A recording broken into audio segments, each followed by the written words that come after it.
Hello বন্ধুরা, আজকে আমরা টিচার্স ডে করতে গিয়ে এমন এমন কাণ্ড করলাম তোমরা ভাবতে পারবে না। চলো এটা শুরু থেকে বলা যাক।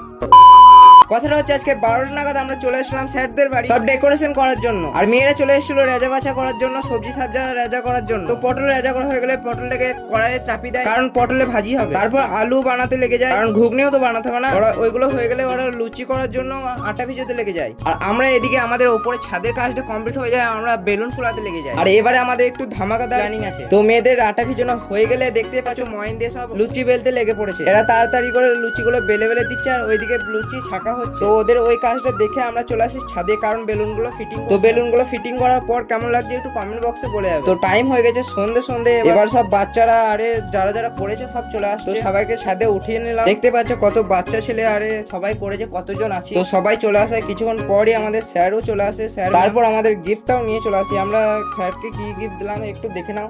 তো আমাদের এই অনুষ্ঠানটা তোমাদের কেমন লাগলো একটু কমেন্ট বক্সে বলে যাবে। তারপর কেকটা নিয়ে আসায়, কেকটা কাটার পর আমরা কেকটাকে নিয়ে চলে আসি নিচেকে। সবাইকে না দিয়ে আমরা 6 জন মিলে একাই কেকটাকে সাপতে দিই। তো বাচ্চাদিকে না আমরা আগে খাইয়ে দিই, কারণ রাত হয়ে যাচ্ছে, সেই জন্য ওদেরকে খাইয়ে আবার ছাড়তেও হবে। তারপর আমরা খেয়ে এই ব্লগটা শেষ করছি। টাটা।